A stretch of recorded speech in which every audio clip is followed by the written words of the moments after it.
Approaching the great books is a daunting task, especially for those with little experience in the arts and science over which this vast collection of books samples. While there are a variety of lists of great books, all of them instructive in themselves, there are few guides offered to the prospective reader in terms of tackling such lists.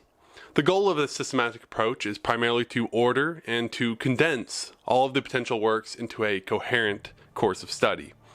The ordering of the works is instructive in itself, as it makes apparent the ideological trends from age to age or across themes.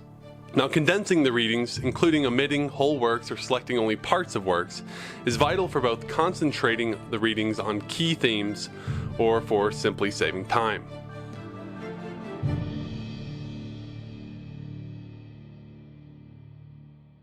Welcome to Thinking West. I'm Christian. Today we're going to be covering 3 methods of approaching such lists and the great books as a whole. An underlying assumption is that we'll be attempting to work through some predefined set of books rather than some nebulous, unending goal. Be sure to like and subscribe, and let's dive in. The first method is chronological reading, in which we start with the books written first, read them in their entirety, and progress through increasingly modern works. The chronological approach is a natural assumption for anyone to start off with. Most readers possess some knowledge of where major ideas stand today in the culture and can identify in their first readings the seeds of many modern elements. Now, this approach to reading the great books has 3 main advantages. Number 1, chronological reading familiarizes the reader with each author by in-depth study, as works by the same author are read close together.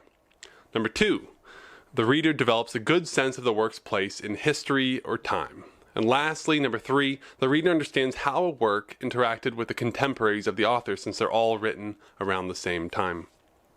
Now, some of the disadvantages of this approach include the following. Number 1, progress through history might be very slow, potentially resulting in many years of separation between reading older and newer works.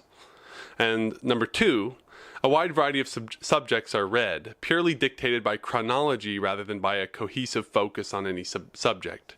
Reading purely chronologically is a shotgun approach in terms of subject matter, but it does give the reader a better sense of the relative development of multiple subjects at once.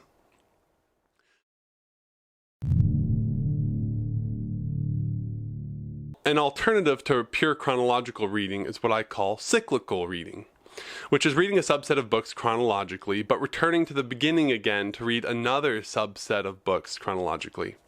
For example, if there are 30 books in a set that you want to read, we would divide the set into 3 subsets, or however many you like, each which roughly samples across the time periods represented by the whole set.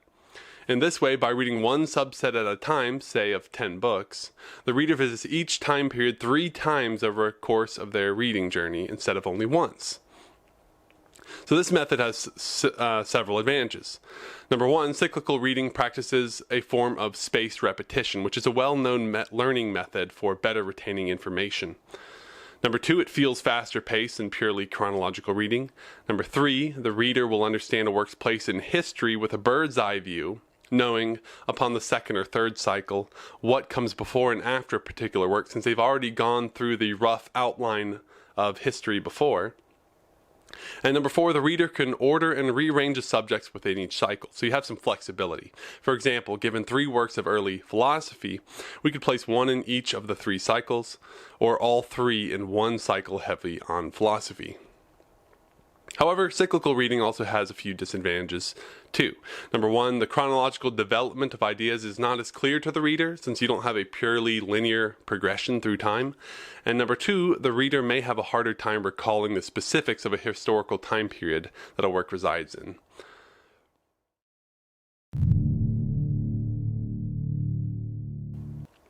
The third type of systematic reading, I think worth consideration, is called thematic reading. Readers will divide the works into subsets according to the principal subject matter of the work and read them cyclically. Here, each cycle will cover a different subject. So in that way, it's kind of another form of cyclical reading, just divided with each subset divided into themes instead of sampling across time. So for example, cycle 1 might cover philosophy, cycle 2 might cover history, and cycle 3 could cover fiction, etc. Now, thematic reading shares nearly all of the advantages of cyclical reading with a few distinctions. Number one, thematic reading practices a form of spaced repetition in terms of time, but not in terms of subject matter. Number two, it still feels fast-paced. Number three, the reader will understand a work's place in history with a bird's eye view, just like in cyclical reading, knowing what comes before and after over time as you get through more of the cycles. Number four, notably, the reader dedicates a whole cycle to a particular subject, likely achieving the most in-depth course of study for that subject. The connections between ideas within a subject will then be the most clear and fresh in the mind of the reader. Some of the disadvantages of thematic reading overlap those of cyclical reading as well, with a few modifications. Number one, the chronological development of ideas is not as clear to the reader. Number two, the reader will have a hard time recalling the specifics of a historical time period that work resides in. And number three, and most unique to the thematic reading, is that the reader never returns to the same subject again after leaving the cycle dedicated to the subject. So this may result in lower recall in the long run of the particulars of that subject. So there's an overview of some of the pros and cons of each method, but before leaving, I'd like to quickly comment on reading whole works versus selections, even though I probably should make a whole video just dedicated to this debate as well. So most readers feel a need to read books in their entirety. I know I generally feel that way as well. And this usually stems from a fear that they're missing something if reading only selections of works. Now, while I'll expand my thoughts on this more in the future, like I said, I want to at least point out that any of the three systematic approaches outlined here may be completed with either whole readings of books or partial readings. Reading whole works, especially extraordinary long ones like Gibbon, is not always a necessity. Thematic reading in particular may be best accomplished by selections of works, as this will focus the attention of the reader on the most important and instructive parts of the book.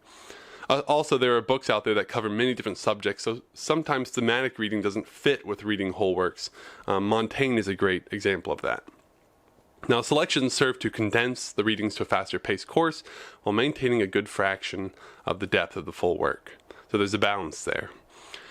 Cyclical reading appears to be the most predominant method proposed by various book programs, such as the 10-year reading plan of the great books of the Western world, which you can check out on our website, and suggestions by Susan Wise Bauer, a prominent author in the space. Nonetheless, many find the arduous but rewarding journey of pure chronological reading a fantastic journey, and I believe that anyone keenly interested in particular subjects may prefer the focus provided by thematic reading.